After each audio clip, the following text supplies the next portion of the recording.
Derecheando. Acompáñanos a hablar y pensar tu realidad con comentarios, entrevistas, música, noticias sobre el acontecer nacional e internacional. Hablemos, pensemos desde tu realidad, pasemos de la indignación a la acción para construir de verdad una nueva nación donde tus derechos valgan. Buenas tardes, amigas, amigos que nos escuchan en su programa Tiroteando, producido por Radio La Clave y apoyado por el Grupo de Monitoreo Independiente de El Salvador, la Asociación de Agrupación de Víctimas Demandantes y la Asociación de Combatientes por la Democracia. Tenemos ahora en este espacio a un viejo conocido, ¿verdad? Tanto en el programa Tiroteando como por el trabajo que nos juntó hace muchos años. Es Henry Filo Solórzano. En este momento me ha tocado asumir la dirección ejecutiva de FESPAD, de la Fundación de Estudios para la Aplicación del Derecho, en el marco de esa lucha por la defensa de los derechos humanos, y que esa lucha siempre ha sido volviendo la vista a las víctimas. Y este trabajo, esta trinchera que ahora tengo, no va a ser la excepción. Está siendo orientada en defensa de las víctimas. En tus años mozos, ¿verdad? ¿Estuviste también en esa trinchera en algún momento? Sí, efectivamente. Yo he estado en múltiples instituciones, siempre en esa trinchera. La última fue la defensa de las víctimas del Mozote, ¿verdad? Que compartimos contigo y otros compañeros comprometidos también, ¿verdad? Y ahora es una nueva trinchera. Sencillamente esta es una nueva trinchera, pero que siempre con la misma visión. Aunque ya en FESPAD estuviste, digo, en aquellos años. Esta es la tercera vez que estoy en FESPAD. Estuve allá por los años 90, recién volvíamos de la ofensiva. Después estuve en el 2001 y ahora que regreso por tercera vez a FESPAD, a esa trinchera, como tú decís, y que pues sí, ¿verdad? Me han tocado diversos papeles en esto, pero siempre, insisto, porque ese ha sido siempre mi compromiso, la defensa de las víctimas. ¿También lo ejerciste o lo impulsaste del Instituto de Derechos Humanos de la UCA? Sí, estuve en el IDUCA durante 9 años, si no me recuerdo. Ahí procuramos por las víctimas, hicimos el Tribunal de Justicia Internacional en favor para darle voz a las víctimas. Sí, también estuve ahí en el IDUCA, y antes de venirme para FESPAD estuve en el GEMIES también, que creo que fue un volver a mi cancha, ¿verdad? Estuvimos junto contigo y otro grupo de compañeros comprometidos luchando por las víctimas de la masacre del Mozote. Sí, efectivamente. Para parte del cumplimiento de la sentencia de la Corte Interamericana de Derechos Humanos sobre sí, esa así masacre es. y las otras en lugares aledaños. Claro, así es. Bueno, o sea que lamentablemente me han tenido por varios lugares, ¿verdad? Pero creo que siempre tratando de ser coherente con el compromiso que en toda mi vida he tenido. Ojalá que haya sido así. No lo podría yo decir definitivamente, sino que si he sido coherente o no, única y exclusivamente las víctimas a quien creo deberme son las que pudieran calificar si he sido o no coherente. Pero por lo menos he hecho el esfuerzo y lo seguiré haciendo. Qué bueno. Pero ya en tu rol actual como director ejecutivo de FESPAD, te ha tocado llegar en momentos bastante difíciles, ¿verdad? Llegaste a FESPAD esta tercera vez este año, ¿en qué mes? Empecé justo el 1 de marzo. Justo el 1 de marzo empecé en FESPAD, coincidentemente, como tú decís, en un momento muy crítico, porque ni bien había calentado la silla cuando decretan el estado de excepción. Es una situación que creo que ninguna organización de la sociedad civil que diga que defiende derechos humanos se puede quedar callado. Porque este decreto, y que quizás mañana miércoles la Asamblea lo va a prorrogar, ¿verdad? Entonces, me tocó, ni siquiera había calentado la silla, ni siquiera me había sentado bien, estaba en esa situación de la reorganización y de la puesta más o menos a FESPAD a una línea de trabajo cuando decretan el estado de excepción. Y como bien digo, ninguna organización de defensa de derechos humanos se puede quedar callado frente a tan abominable violación de derechos humanos que se está cometiendo en aras y con justificación de la seguridad.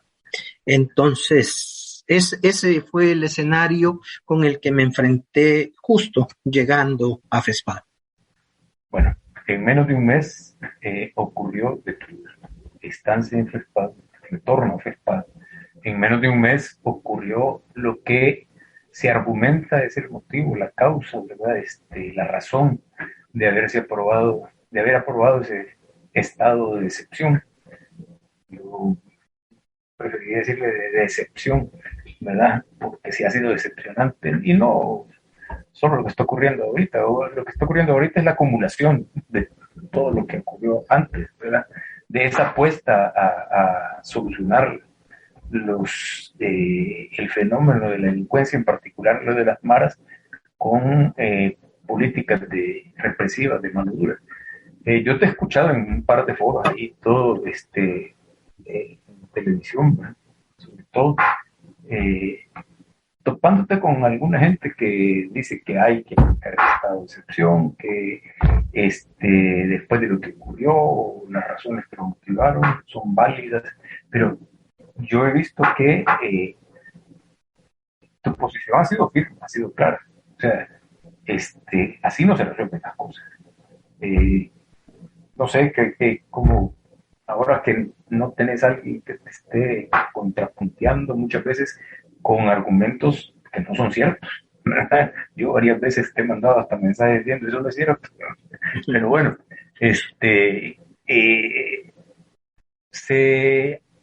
empecemos por algo básico. Ya se presentaron los autores materiales e intelectuales de las 87 personas, de la muerte de 87 personas en ese trágico fin de semana, ¿verdad? No. Y es que esa ha sido nuestra posición, ¿verdad? Primero, que 87 muertes, que no son poco en nuestro país. Es triste que El Salvador tenga que enfrentar 3 días con un semejante nivel de asesinatos. De barbarie. De barbarie, sí. A esta fecha, ya casi 90 días después de haber sido aprobado el primer régimen de excepción, no se ha presentado ni un solo imputado que responda por esas 87 muertes, ni intelectual ni materialmente.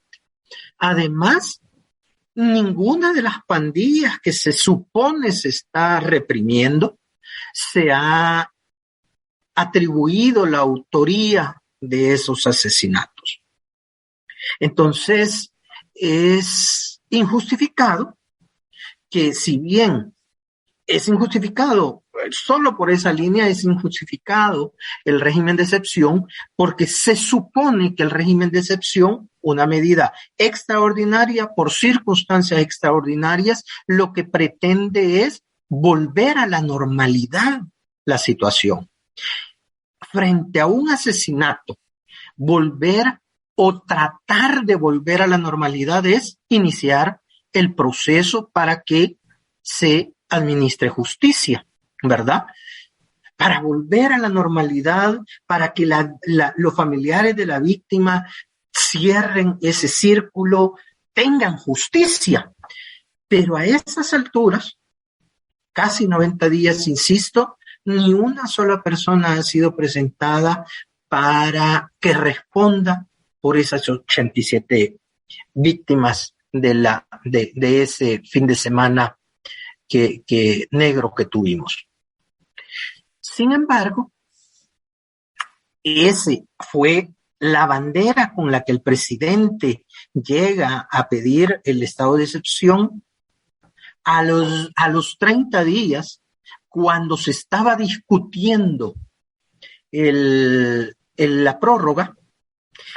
El presidente de la Asamblea Legislativa dijo que no eran esa la causa por la que se había decretado el estado de excepción. A mí me da mucha tristeza el discurso de los funcionarios porque pretenden engañar al pueblo salvadoreño. Si nosotros vemos el decreto de aprobación del régimen de excepción, ese es el fundamento, ¿ya? Ese es el fundamento. Quiere decir que en los siguientes 30 días empezaron a decir, mire, hubieron sin homicidios, hubo uno, ya, y todo lo demás. Entonces, por lo menos en el nivel en el que llegamos ese fin de semana, ya no se repitió en los siguientes 30 días. En consecuencia, ya no había justificación para su prórroga, ¿verdad? Para 30 días más. En este momento es menos justificado que se pretendan otros 30 días, ¿ya? Eso por una parte, pero además... Solo entre paréntesis, perdón, Henry, han hablado en la actualidad de 7 días con 0 homicidios, 7 días seguidos con 0 homicidios, ¿verdad? Cosa que a mí me despierta algunas dudas por informaciones que se tienen de días en los que, por ejemplo, según este periodista Roberto Valencia, hubo 5 homicidios en el país y lo reportaron como de 0 homicidios. Está como las muertes del COVID también. Del COVID, ¿verdad? Pero a mí me llama la atención que siendo tan exitoso como dicen en el estado de excepción, haya al menos un homicidio. Ya. Es igual que en el pasado, que era tan exitoso el plan de control territorial. Exactamente, y habían 5 muertos hasta llegar a 87, ¿verdad? Entonces, como que esa situación es más un humo que se desvanece o que se ennegrece o se aclara de acuerdo a las conveniencias del gobierno de El Salvador. Pero fíjate tú, por esa línea no hay una justificación para pedir la prórroga que se pidió hace 30 días, ni la que posiblemente se pida ahora o mañana, porque entendería yo que maña miércoles es el último día, ¿verdad? Y entonces tendrían que pedir la prórroga, si no es que ahora mismo en la sesión de la plenaria lo meten como modificación de agenda, ¿verdad? Y toda la cosa, ¿verdad? A ver cómo sale. Pero tampoco es justificado, según nuestro entender, porque ya está probado. El régimen de excepción es represión pura. Si alguien tiene duda, que vuelva la vista a 32 o 33 mil detenidos que hay. El cerco de la que han sido objeto las comunidades pobres en este país, el registro de la que gran parte de la población que viaja en bus ha sido objeto. O sea, el régimen de excepción ha sido represión pura. Para nuestro saber y entender, la represión nunca ha sido la solución para el combate de la delincuencia. Ya probamos, y algunos dicen, mire, que la mano dura con flores, o la mano dura, súper dura, hiper no sé qué, con saca. Miren, pero es que lo que pasa es que este país, en su historia, nunca ha combatido la delincuencia, si no es con represión, ¿ya? Y hemos llegado a estos niveles. O sea, obviamente lo que más impacta a la población y lo que roba cámaras de todos los medios de comunicación son los homicidios. Pero hay opciones en la modalidad moderna, ¿verdad? Pero robos, asaltos, o sea, siempre lamentable. Lesiones. Sí. Sencillamente que la represión nunca será la forma como se deberá resolver o buscar resolver la delincuencia en ese país, ¿verdad?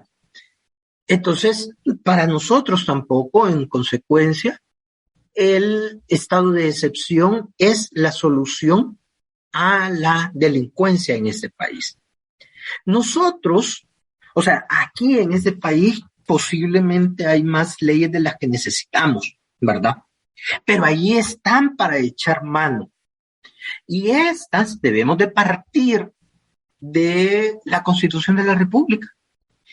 Y la Constitución de la República tiene muy bien definido cuál deberá ser el fin de la pena.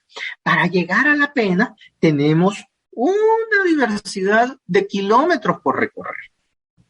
Debemos de empezar por la prevención. ¿Ya? O sea, han habido y se ha escrito y se ha gastado mucha tinta, pero ¿realmente se ha hecho prevención en ese país? No. O sea, que los cubos, que diversidad, pero ¿realmente se ha hecho prevención en ese país? Han habido esfuerzos atomizados por parte de iglesias cristianas, sin participación del gobierno en la mayoría de los casos. No me consta que haya habido participación, pero puede ser que haya habido. Pero esos son esfuerzos aislados, con pocos recursos. Exactamente. Exactamente. Y entonces, ¿qué es lo que sucede? Mire, y eso, lamentablemente, a las iglesias o a las organizaciones de la sociedad civil no nos corresponde. Es el Estado, mediante una política sistemática, estructurada, con recursos, que tiene que generar prevención en este país. Y tiene que empezar ya. Porque de lo contrario, vamos a ir postergando la solución y vamos a ir alargando el sufrimiento del pueblo salvadoreño. Nosotros no negamos que se deba de implementar represión en el combate de la delincuencia. Por supuesto que sí. Y que eso además es una herramienta válida, legítima y necesaria. Cualquier Estado, ¿ya? Eso no lo podemos negar. Y que cualquier gobierno del Salvador, del color que sea, o de los animales que pertenezcan, tiene la obligación de reprimir el delito, pero tiene que también haber prevenido, pero también debe de generar, en cumplimiento de la Constitución, una política de reinserción, de reeducación de todos aquellos delincuentes que hayan, redundando, ¿verdad?, delinquido. ¿Para qué? Para que aprendan a vivir en sociedad. Pero ni la primera ni la última se ha hecho. Nos hemos quedado nada más en represión. Miren ustedes las afirmaciones del señor presidente, ¿no? Cuando empezó esto del régimen de excepción, le ordenó al director de centros penales que les quitara las colchonetas a los internos, que les dieran un solo tiempo de comida y que además no salieran a ver la luz del sol. Entonces, o sea, además de ser, no cumplir con el mandato constitucional de ser reeducativo, que buscar la reinserción de los condenados y privados de libertad, además les genera un trato cruel e inhumano, porque para nadie, o sea, el humano tiene la mala costumbre de comer 3 veces al día, cosa en contrario, es inhumano. ¿Ya? O sea, y es de sentido común, ¿verdad? No es de lucurar tanto. Entonces, solo eso, podemos concluir que la única política que este gobierno tiene para combatir la delincuencia es la represión. Entonces, tampoco para nosotros era adecuado el régimen de excepción porque solo busca reprimir el delito, ¿ya? No busca prevenirlo, ni además la finalidad que cumple, que determina la República. Inadecuado además, una tercera, porque era casi legalizar la violación de derechos humanos en ese país. Entonces tampoco para nosotros, por esta tercera razón, era justificado el régimen de excepción. Ya con este gobierno teníamos el antecedente que en aras de la pandemia había violado sistemáticamente los derechos humanos de la población. Esta iba a ser una nueva justificación, un nuevo pretexto para violar derechos humanos de la población sistemáticamente. Por estas tres razones, FESPAD considera que es total y absolutamente inaceptable la implementación de un régimen de excepción. Hemos hablado del régimen de excepción, no hemos hablado de las reformas a la normativa penal, ¿verdad? Y penal juvenil. Vamos a dejar, como ya estamos cerca de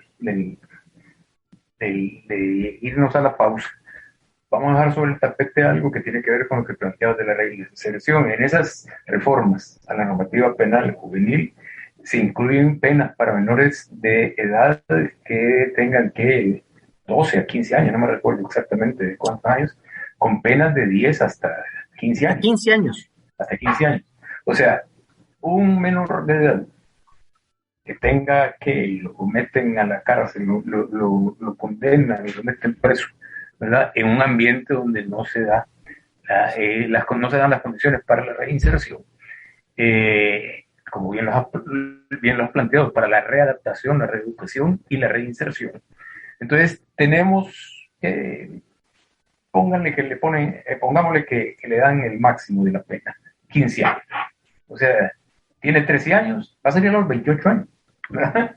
Y, pues sí, va a salir a hacer lo que hacía antes, pero corregido y aumentado con lo que aprendió en la cárcel, al estar hacinado con otros delincuentes que sí ya habían asesinado, ¿verdad? Desaparecido, descuartizado y todo eso. Entonces, yo creo que eso complica más la situación. Pero vámonos a la pausa y regresamos en un momento.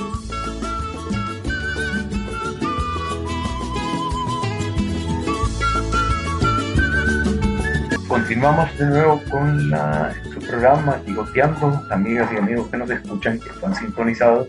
Estamos con Henry Paul Fino, director ejecutivo de FESPAD, y estamos abordando la situación, ¿verdad? La coyuntura, la difícil coyuntura por la cual está atravesando el país. Ya venía mal, ¿verdad? Ya antes de la pandemia, pero o sea, nosotros se nos ha juntado peste y pandemia, ¿verdad? Y ahora se ha agravado la peste. Te dejaba sobre el tapete, Henry, la situación de los menores de edad que pueden ser condenados hasta 15 años de prisión, y que pueden salir libres, pueden recuperar su libertad al cumplir su condena, ¿verdad? Y que van a salir de un ambiente en el cual lo que menos hay es condiciones para reeducación, y en un país con unos niveles de exclusión que nos están atacando también, que no te permite la reinserción. Entonces, desde FESPAD, ¿cómo ven esa situación de lo que se ha incluido o agregado al régimen de excepción, ¿verdad? Y los cambios en las normativas penales y particularmente en esto que te estoy señalando? Bueno, mira, yo creo que debemos de hacer un análisis o una vista a todo el camino recorrido, porque el régimen de excepción se aprueba el 27 de marzo, pero las condiciones para que el régimen de excepción sea eficiente y efectivo en el discurso del gobierno se empezaron a generar el 1 de mayo del año pasado, con la destitución de la Corte, de la Sala de lo Constitucional, la destitución del Fiscal General de la República, en agosto con el despido, el retiro voluntario, según el decreto, del 30% de los jueces. Sí. Cuando se aprueba este régimen de excepción, si hubiésemos estado en un estado de derecho, ningún juez hubiera resuelto a favor de los intereses perversos de la injusticia y violación de derechos humanos. Un requerimiento con 400 imputados que no llegan ni siquiera a determinar la participación y responsabilidad de alguno de ellos. Entonces los jueces sencillamente obligados y siguen estando obligados a sacarlos, a sobreseerlos, pero con ese terrorismo que estamos en el Estado, que se ha impuesto, un juez no tiene independencia para resolver. 2, 3 ejemplos tenemos. El que me recuerdo, el de Janet Aguilar, que la jueza dijo, mire, no, ¿verdad? Y 2 días o el mismo día la mandan no sé a dónde. O el juez Antonio Durán, que lo han andado paseando para arriba y para abajo, que lo ponen en uno y como él le correspondía ser presidente, entonces nombran de titular al otro. Ya. La otra juez que no admitió la demanda por calumnia de una diputada de Nuevas Ideas, buquelista, la inmediatamente le trasladaron. Exactamente. Entonces, pero eso es producto del terrorismo con el que se ha estado actuando, ¿ya? Porque en un momento determinado, yo no digo que este 70% de los jueces no sepa. El problema es que sabiendo a lo que se expone frente a una resolución por los ejemplos que han habido, entonces no le queda otra alternativa que resolver en función del interés y del deseo de esto. Entonces, esta situación viene desde el 1 de mayo.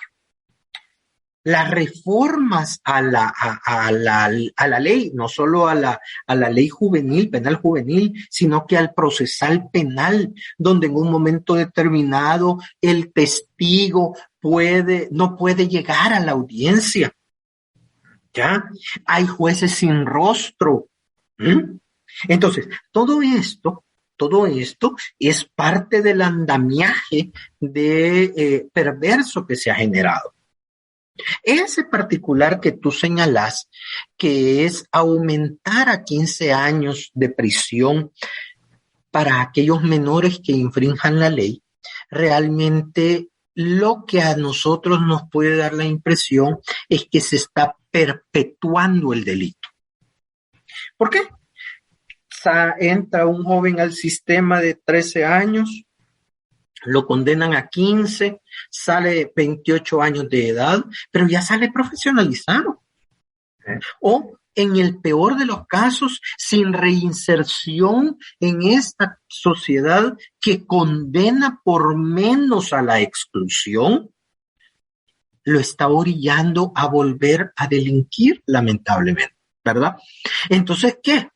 Pasó 15 años, pero se puede una pausa.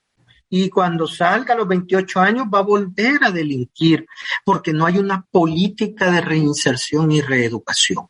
Entonces, a nosotros nos parece que lamentablemente no se está iniciando el proceso de prevención del delito, sino que sencillamente se está perpetuando el cometimiento de de delitos, perpetuando el estado de delincuencia en iguales o peores condiciones. ¿Cuál es la situación? Ya de aquí a 15 años posiblemente el presidente Bukele ya no esté. Entonces, cuando todos estos salgan, ya no va a ser un problema de él, sino que va a ser del nuevo presidente y del nuevo funcionario. Allá que él, entre comillas, está resolviendo sus 3 años que le faltan, ¿ya? Pero le está resolviendo el problema al pueblo salvadoreño, porque esa es la obligación del presidente. No es resolver su problema, sino que es resolver el problema de la delincuencia de El Salvador. Entonces, para nosotros es obvio que no es aceptable, no solo la reforma a la ley penal juvenil, no, sino que no es aceptable ninguna de las reformas que en el juzgamiento penal se han hecho, ¿verdad? ¿Por qué? Porque sencillamente lo que va generando es una violación al debido proceso. No hay posibilidades de discutir. Ahora se le han dado vuelta las cosas. Ahora tú tenés que probar que eres inocente. No es el Estado que va a probar tu culpabilidad. No. Ya de suyo, vea, culpable. Punto. ¿Ya? En condiciones de desventaja, porque los documentos que muestran, que prueban el arraigo, no los están aceptando. No lo reciben, a los abogados ni siquiera los dejan entrar. Y no estamos hablando de abogados privados, no estamos hablando que a los abogados no les reciben esa documentación. No, estamos hablando de defensores públicos, ¿verdad? Procuraduría General de la República. Exactamente. Entonces, que imagínense, Radio Escucha, tenemos 33,000 detenidos y solo 250 más menos defensores públicos, que sencillamente anduvo circulando, ¿verdad? Que decían de que se estaba haciendo la lista de los abogados privados que estaban defendiendo a los detenidos por el régimen de excepción para suspenderlos. Entonces, menos que los colegas en ejercicio liberal van a querer defender a los detenidos por el régimen de excepción. Entonces, se concentra la necesidad y la demanda en la Procuraduría General de la República. Y con solo 250 defensores en la Procuraduría, imposible que haya una defensa buena. Técnica, profesional. Exactamente, ¿verdad? Que eso es lo mínimo. O sea, yo lo que demandaría de cualquier Estado y gobierno de El Salvador es que se condene al responsable del ilícito penal que ha participado, no a cualquiera, no es quien la deba, es quien la deba, no quien la pague el que se debe de buscar. Pero en este momento lo que se está haciendo es metiendo a la cárcel a una inmensa cantidad de personas que no tienen absolutamente nada que ver. Entonces, mayor violación al Estado de Derecho. Si en algún momento, para algunos, porque hay algunos, como tú decís, que defienden el régimen de excepción, defienden la actuación de la policía y la Fuerza Armada, defienden las declaraciones del ministro de Justicia y Seguridad, ¿verdad? Que yo en cualquier otro país ya lo hubieran destituido, ¿verdad? Dice que si son 17, la semana pasada estaba hablando de los fallecidos en poder del gobierno, ¿verdad? Porque yo cuando soy detenido paso a centros penales, la responsabilidad es del gobierno, de mi seguridad, de mi salud, de mi integridad, ¿no? Y entonces él dice, bueno, son 17, lo único que demuestra es el profesionalismo con el que hemos estado actuando, porque 17 en esa época eran 28,000, ¿verdad? Son mínimos, no una sola muerte en manos del sistema penitenciario debería de ser una profunda preocupación de cualquier gobierno. Pero aquí lo minimizan todo. Entonces, yo creo que para esos defensores del régimen y de los funcionarios, realmente yo creo que se les desvanece cualquier defensa frente a situaciones como esa, ¿verdad? Que no hay una legítima defensa, que hay 15 días desaparecidos los detenidos, ¿ya? O que en el proceso penal el testigo que me imputa mi participación en el delito no llega y sin embargo me van a condenar, ¿verdad? Que yo no sé ni quién es el juez, si es que hay juez, ¿verdad? Porque si hay un juez detrás de una pared, yo no sé realmente si habrá juez juzgándome. Si es juez o no. No, si es juez o no. Si es... Exactamente. Entonces, eso no es justicia. Eso es venganza. Y nos estamos poniendo al nivel de cualquier delincuente, ¿verdad? Entonces yo creo que no es posible. Imagínense, nosotros divulgamos hace un par de semanas y de lo que por ello nos granjeamos una cantidad de comentarios, ¿verdad? Agresivos. Muy agresivos, por supuesto, no solo de carácter institucional, sino que personal, ¿verdad? Que inclusive nos dijeron que nos iban a llegar a quemar las instalaciones, ¿verdad? ¿Por qué? Porque nosotros hace un par de semanas divulgamos un informe en el que se devela las condiciones deplorables en las que los centros penitenciarios se encuentran, donde hay una negación al derecho a la salud, hay una negación a la separación entre condenados y procesados, que esto tiene un reflejo inmediato en la seguridad personal y la salud que cualquier reo debe de tener en los centros penales. Pero también abrimos un registro para ir constatando las violaciones del régimen de excepción. A raíz de eso se provocaron todos estos comentarios. Pero volvamos a ese estudio. En ese estudio, una de las cosas sorprendentes era que nosotros éramos sin régimen de excepción. A eso iba. Ese estudio hecho con la población penitenciaria previo al régimen de excepción. Exactamente. Éramos el segundo país con mayores detenciones privados de libertad por 100,000 habitantes, Sí. Que andaba más o menos en 260 y algo, ¿verdad?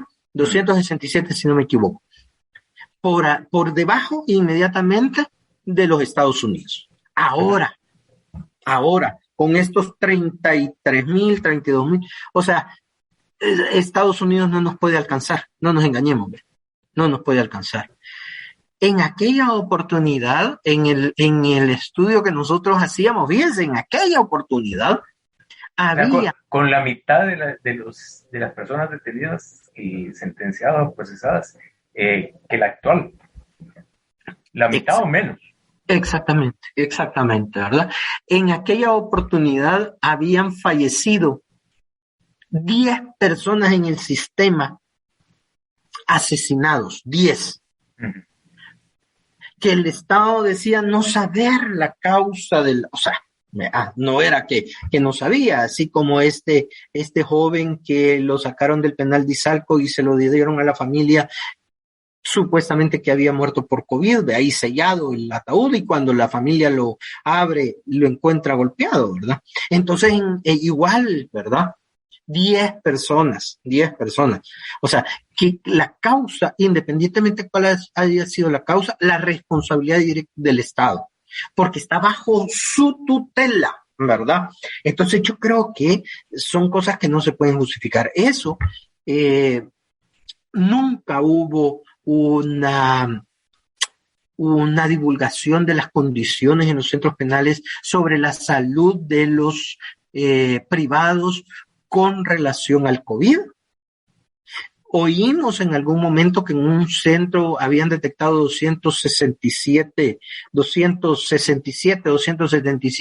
privados positivos, pero nunca se dijo cuántos de esos se recuperaron, qué tratamiento hubo. A esta fecha no se ha dicho si se ha vacunado a los internos. Para alguna gente, hablar de esto es defender delincuentes. No, es plantear los derechos que todos los privados de libertad tienen. Porque sencillamente los privados de libertad lo que no gozan es de la libertad, pero son sujetos de todos los demás derechos. ¿Ya? Entonces, demandar al Estado que cumpla con eso es sencillamente demandar que cumpla con sus obligaciones. No es defender delincuentes, sino que es Estado y gobierno de El Salvador cumpla con sus obligaciones. ¿Ya? Y estamos hablando de derechos cotidianos, ¿no? Ya no, imagínense, en ese mismo estudio pudimos constatar de este periodo de gobierno 2 iniciativas de reinserción en el penal de Usulután, que si no me equivoco, no excedía de 25 personas, de 25 privados, cada una de esas iniciativas. Creo que una tenía 15. Pero el sistema tenía 32,000, 31,000 antes del régimen de excepción. ¿Ya?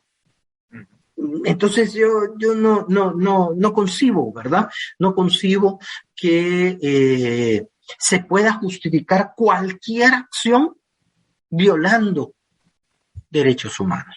Si en la pandemia no se justificaba, ¿verdad? Porque era en defensa de la vida, ¿verdad? La que arguían para violar derechos humanos. No, es que pues sí, tenemos que privar a la gente, meterla en los centros de contención por defensa de la vida. No había una justificación para eso. Ahora hacen iguales o peores cosas justificado en la seguridad ciudadana, en la seguridad pública. No. Ninguna situación extraordinaria, con o sin régimen de excepción, justifica, avala a cualquier gobierno violar derechos humanos. Ninguna. Te referiste al registro que tenían ustedes. Y con esto voy a cerrar, vamos a tener que seguir platicando porque en la medida en que esto vaya avanzando, la evolución, más que para bien, para mal, ¿verdad? Y no veo que vayan a cambiar de rumbo. Ayer dijeron que iban a liberar, ¿verdad? A los que habían detenido, a los 30,000, dijeron así, todo circulando una noticia falsa y la aglomeración que había fuera del penal de Mariona, de La Esperanza, es impresionante. Entonces, triste, fíjate, sí. Porque eso es jugar con el dolor de todas las madres y familiares de los detenidos. Y bueno, o sea, va a dar mucho para estar analizando desde la perspectiva de FESPAD. Solo quiero comentar al aire, para despedirme, que una de las señoras que yo te mandé, ¿verdad?, a que me apoyaras porque me han buscado, que le habían detenido a su hijo, bueno, no sé si te lo comenté, pero la detuvieron después a ella, a los días, a ella, por andar buscando a su hijo y viendo cómo sigue con su hijo, y a la hermana de ella, o sea, a la tía de el hijo de esta señora. Una señora que tiene todas los avales, las solvencias y de mucha gente, de varias gente con la que trabaja, porque trabaja en las casas, ¿verdad? O sea, claro. Entonces, toda esa gente da fe que es una persona que no tiene nada que ver con todo esto, con los motivos, ¿verdad?, de las causas para decretar el estado de excepción. Pero bueno, Henry, se nos acaba el tiempo, lastimosamente. Seguimos más adelante, entonces. Sí, porque quedaron varias cosas en el tintero, como esas declaraciones que salieron del director de centros penales, que creo que el pueblo salvadoreño tiene que escuchar de qué se trata. Gracias por la invitación a nombre de FESPAD y ojalá hayamos contribuido a un poquito de entendimiento desde nuestra entendimiento, ¿verdad? Gracias. Bueno, gracias a vos, y esperamos que nuestra audiencia nos sintonice la próxima semana. Este programa se repite el viernes a las 7 de la noche, Y los podcasts de estas conversaciones, pues son conversaciones, no entrevistas, quedan colgados en la página de web en el sitio electrónico de la Radio La Clave. Muchas gracias de nuevo y nos despedimos.